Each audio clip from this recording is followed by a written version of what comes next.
teman-teman, assalamualaikum warahmatullahi wabarakatuh. Sebelumnya di sini aku mau perkenalin diri aku dulu ya. Di sini ada aku Nadira Junior Rizky, terus ada teman aku juga nanti namanya Muhammad Rizky Anugrah, sama tim aku di belakang layar. Ada banyak namanya, pasti ada di video ini. Tinggal dilihat. Nah, terus di sini kita mau ngapain ya kira-kira? Oke, kita bakal ngasih satu materi dari mata kuliah Neuroscience. Materinya yaitu ada di judul, ya udah aku sebutin ulang aja. Materinya itu tentang drop food.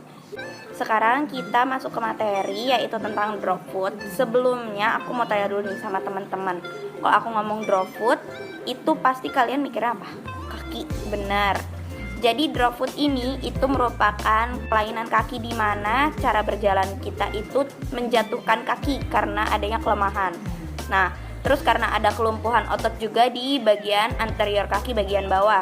Biasanya ditandai dengan ketidakmampuan atau gangguan di mana kita itu nggak bisa menaikkan jari kaki atau ngangkat atau pokoknya menggerakkan kaki dengan pergelangan kaki atau disebutnya juga gerakan dorsofleksi. Oke, selanjutnya di sini aku bakal ngejelasin apa sih penyebab penyakit drop foot ini tuh ada gitu, atau disebut juga etiologinya ya teman-teman.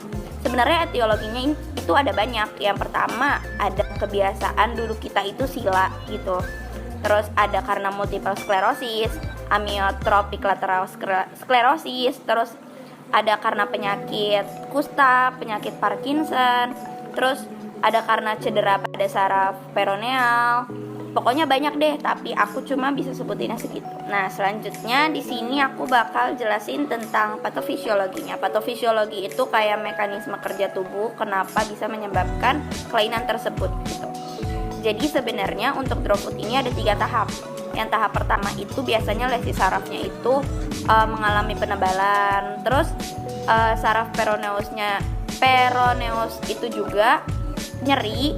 Terus nggak ada gangguan gerak, cuma ada gangguan sensoris. Tahap yang kedua ini itu terjadi karena kerusakan saraf, terus udah mulai timbul paralisis pada otot. Nah, biasanya pada tahap ini itu merupakan tahap pemulihan kekuatan otot gitu. Tetapi kalau misalnya emang belum ada perbaikan atau ngerasa masih sama aja, itu biasanya bisa menyebabkan kekakuan sendi atau juga kayak ada luka gitu. Nah, selanjutnya ini ada yang tahap ketiga, itu udah penghancuran saraf, udah kayak kelumpuhan.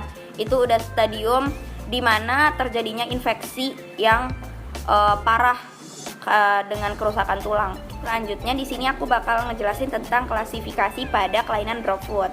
Nah, untuk klasifikasi pada drop foot sendiri itu ada 3 teman-teman. Ada neuropraksia, ada aksonomesis, sama neurotmesis. Jadi untuk dari neuropraksia di mana itu ada cedera sel saraf dan gangguan pada akson. Nah, selanjutnya neurotmesis ini tahapan paling tinggi, paling berat, yang lebih berat dibandingkan neuropraksia sama aksonomesis tadi. Kenapa? Karena sel saraf dan selubungnya itu udah mengalami gangguan walaupun penyembuhan itu mungkin terjadi gitu. Selanjutnya bakal ada Rizky. Saya Rizky. Di sini saya akan melanjutkan penjelasan dari rekan saya itu Nadira.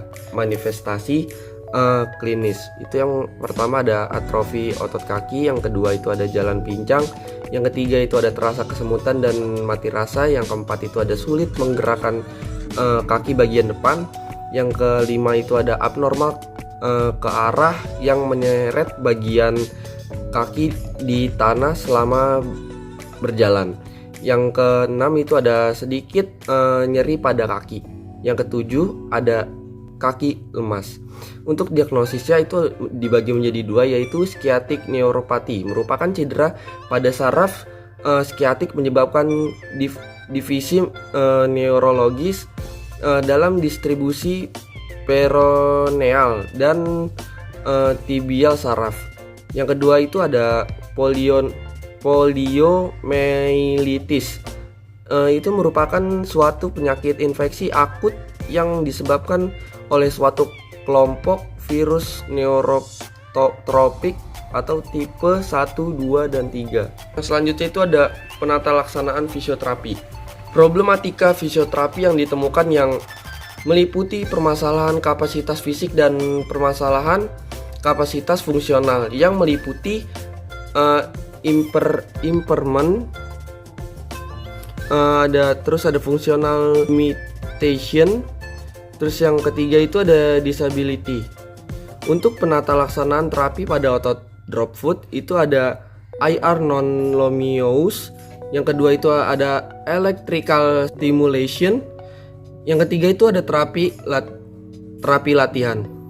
Untuk yang terakhir pencegahan utama dari foot drop adalah dengan menghindari faktor risiko yang dapat meningkatkan timbulnya kondisi tersebut. Pencegahan umumnya dilakukan untuk menghindari resiko jatuh atau tersandung akibat foot drop. Berikut ini beberapa tindakan yang dapat dilakukan. Yang pertama itu ada selalu rapikan lantai dari barang-barang yang berserakan. Yang kedua itu hindari penggunaan karpet yang lebar. Dan yang ketiga, jauhkan kabel-kabel di sekitar area berjalan. Dan yang terakhir, gunakan pencahayaan yang di ruangan rumah maupun di sekitar tangga. Sebelumnya sekian dari saya, terima kasih.